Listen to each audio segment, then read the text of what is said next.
I got to be honest with you. It's been such a long time since I've done one of these. I had to drag this out of the closet. I mean, I almost didn't find it. People staring, people will, but you don't care. I want to talk to you today about time and space. That's right. Time is what I have very little of, and space is what's between my ears. Recently, people on an escalator got a big surprise.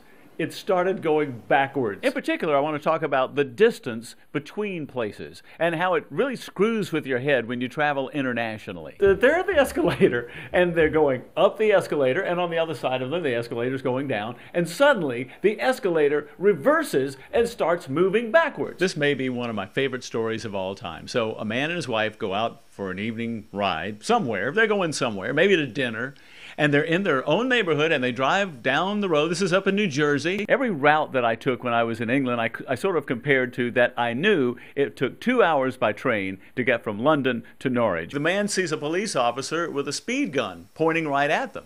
His wife is driving the car. She's not doing anything wrong. She's driving the speed limit. This is actual footage of what happens. Look at the panic in their faces. As they're driving by, the husband puts his hand out the window and gives the officer a bird. If you take a map of the state of Georgia, to travel by car from side to side, one side of the state to the other, takes 4 hours and 22 minutes if you drive the speed limit. It takes 6 hours and 50 minutes if you're going through Georgia from top to bottom. What do you think the police officer did? That's right, he pulled him over and arrested the guy for giving him an obscene gesture. Hauls him in. My favorite part is the police officer that shows up. What is he gonna do? Shoot him off the escalator? What do you think the guy that gave him a finger did?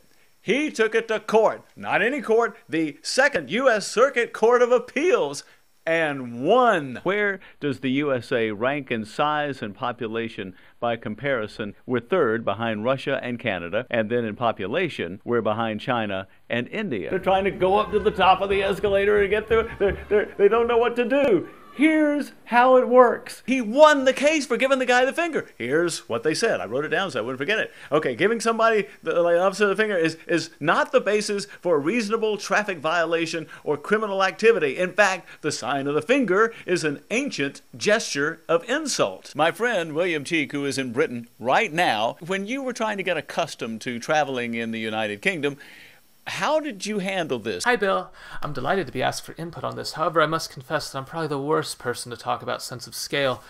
For example, I went from driving everywhere in mid to low density USA to driving nowhere in one of the larger cities in the world. When the escalator starts going backwards, you take your body and the legs that you had that got you on the escalator, turn yourself around, and suddenly you're going back where you came from safely. This may be on a state-by-state basis, and I lose enough subscribers as it is. I don't want everybody to go away because they're in jail. And this is one of my favorites that compares states and countries. So the biggest state we have is Alaska at 656,425 square miles, followed by Texas, followed by France, followed by California, Montana, New Mexico. All right, so down here we have the United Kingdom between Michigan and Minnesota. People ask me, where's Indianapolis?